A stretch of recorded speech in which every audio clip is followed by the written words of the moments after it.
Hello.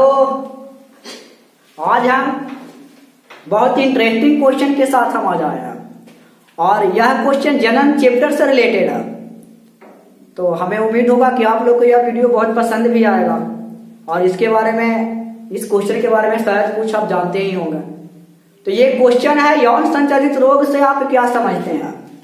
यह question है यौन संचालित रोग। अब आप लोग सबको तो पता ही होगा कि यौन संचालित रोग किसे कहते हैं। और यौन क्रिया समझ में आता है ना सबको? नहीं समझ में आता है?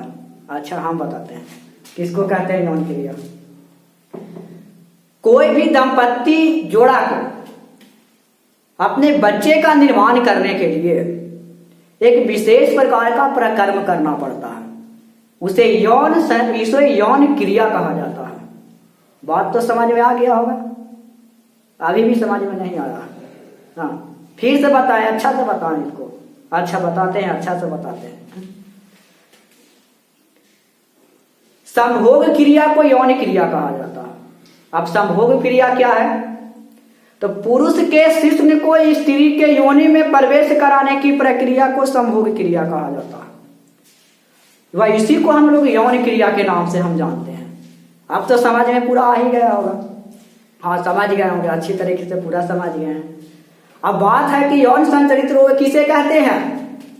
तो यौन क्रिया के द्वारा जो बीमारी एक से दूसरा आदमी में जाता है या एक व्यक्ति से दूसरा व्यक्ति में जाता है, उसी को यौन संचालित रोग कहा जाता है।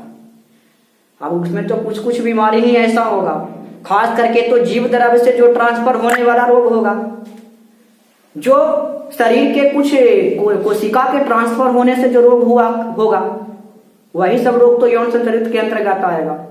मतलब ये है कि जब संभोग की क्रिया होगी और उस कोशिका में उपस्थित जितने भी बीमारियां होगी, उसके अंदर जितनी बीमारियां होगी, वह कोशिका के मदद से किसी दूसरे के शरीर में चला जाएगा और वह भी व्यक्ति उस रोग से ग्रसित हो जाएगा।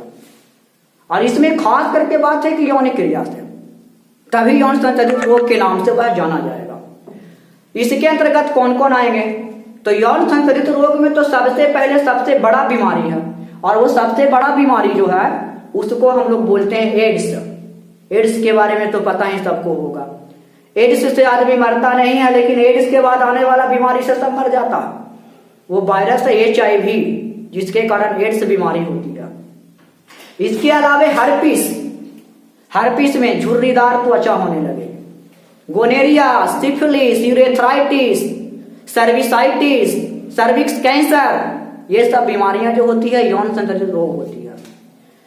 महिलाओं के मूत्र जनन छिद्र में, मूत्र वाहिनी में एक बीमारी होती है जिसे यूरेथ्राइटिस के नाम से जाना जाता है, और खास करके तो महिला में होगी और प्रोटोजोआ से होगा। तो वो सभी की सभी बीमारियां यौन संचालित रोग कहलाती है। इसके अलावा जो यौन संचालित रोग जो होते हैं खास करके तो कुछ जो पीड़ित व्यक्ति होते हैं उनके द्वारा फैलने वाला होता है। सबको नहीं, ऐसा नहीं है। यौन संचालित रोग कहने का मतलब कि यौन क्रिया कर लिए तो हमको बीमारी पकड़ लिया, ऐसा कुछ नहीं होता। बस यही कि अगर उस बीमारी दोनों में से किसी एक आदमी को अगर है, किसी एक व्यक्ति को अगर बीमारी है, तभी दूसरा में ट्रांसफर होगा, अन्यथा ट्रांसफर नहीं होगा। तो ये इसीलिए ऐसा सबको, खास करके तो इंडिया में खास करके इस चीज को तो बताया ही जाता है कि अनैतिक यौन संबंध से दूर रहें तो यौन संचालित रोग नहीं होंगे। लेकिन अगर अनैतिक यौन संबंध से दूर नहीं रहे, बात करने लगे अमेरिका वाला कि आज इसके साथ था, कल उसके साथ, परसों किसी और के साथ, तो 2 साल में 3 शादी चेन और अगर हुआ तो समझ लो कि फिर यौन संचालित रोग का शिकार कोई भी व्यक्ति आराम से हो जाएगा। तो ठीक है, अगले बार में हम एक नया वीडियो इस जनन चैप्टर से फिर लेकर आते हैं। तब तक के लिए बाय बाय।